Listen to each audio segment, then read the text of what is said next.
আসসালামু আলাইকুম। আওয়ামী লীগ অপকর্ম করলে ছাড় পাবে না বলে মন্তব্য করেছেন স্বরাষ্ট্র উপদেষ্টা। আমার কথা হচ্ছে, আওয়ামী লীগ কি আদৌ অপকর্ম করবে? অরিজিনালি যারা আওয়ামী লীগ করে তারা কি দেশে আছে? আমার উত্তর হচ্ছে না, আওয়ামী লীগ অপকর্ম করবে না।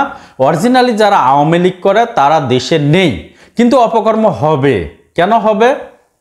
আওয়ামী লীগ দীর্ঘ 15 বছর ধরে যে পরিমাণ টাকা তারা লুট করেছে এবং যে পরিমাণ টাকা তারা বিশ্বের বিভিন্ন দেশের ব্যাংকে রেখেছে, এই টাকাগুলো তারা কি করবে? এই টাকাগুলো দিয়ে কিছু দুষ্কৃতিকারীকে দিয়ে তারা কিন্তু অপকর্ম করার চেষ্টা করবে, কিন্তু সফল হবে না।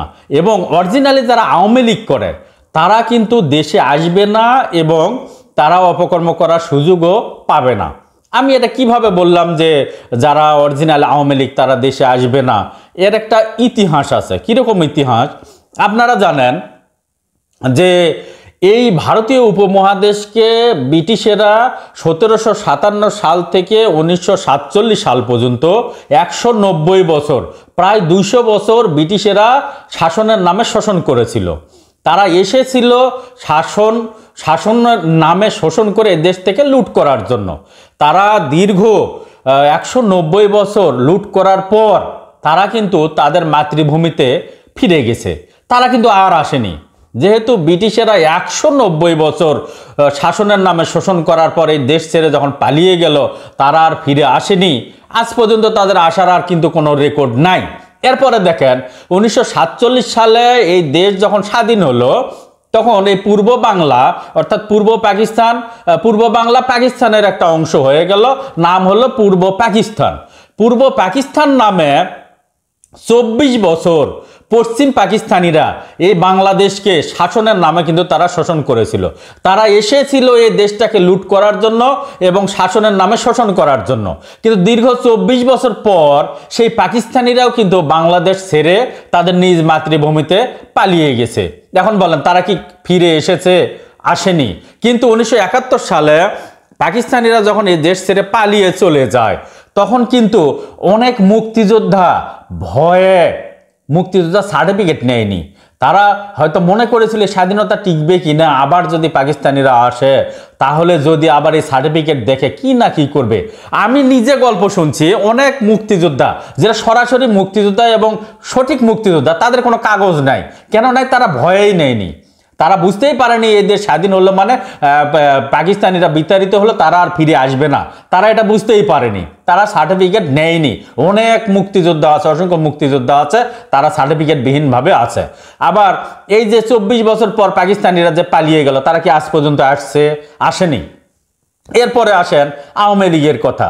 দীর্ঘ 15 বছর ধরে আওয়ামী লীগ যে শাসনের নামে যে শোষণ করলো, এই শোষণ করার পর তারা এই দেশের অর্থ সম্পদ সবকিছু লুট করে নিয়ে যখন তারা তাদের মাতৃভূমিতে চলে গেল, তারা কি আর ফিরে আসবে?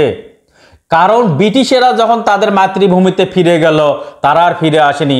পাকিস্তানিরা যখন তাদের মাতৃভূমিতে ফিরে গেল, তারা আর ফিরে আসেনি। আওয়ামী লীগ যখন তাদের নিজ মাতৃভূমিতে ফিরে গেছে, তারা কি আর আসবে?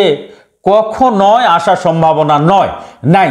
কারণ হচ্ছে ব্রিটিশেরা যেহেতু আসেনি, তারা অত্যন্ত শক্তিশালী ছিল এবং পাকিস্তানিরাও পারমাণবিক শক্তিধর বর্তমানে, তারাও কিন্তু আর বাংলাদেশ নিয়ে ভাবেনি, তারাও আর এই দেশে আসেনি।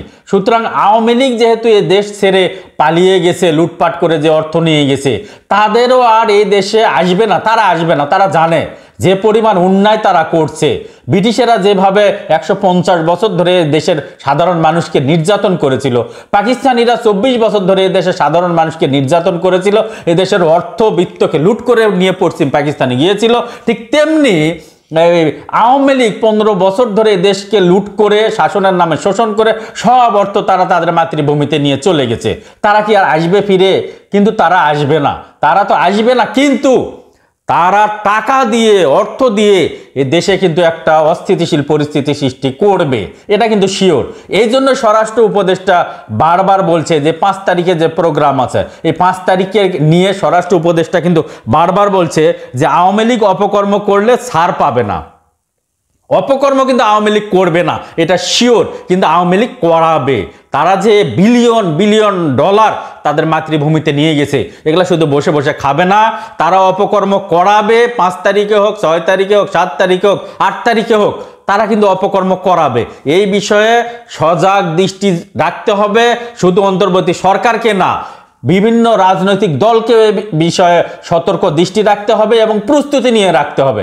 আপনারা যদি বিএনপি জামাত যদি প্রস্তুতি না নিয়ে থাকেন, আপনারা কিন্তু বিপদে পড়বেন। অতএব আপনাদের আগাম একটা প্রস্তুতি থাকা উচিত, যে প্রস্তুতির কারণে যেন কোনো ধরনের দেশে অস্থিতিশীল পরিস্থিতির সৃষ্টি না হয়। এই বলে আমি আমার কথা শেষ করছি। ভালো থাকবেন। আসসালামু আলাইকুম।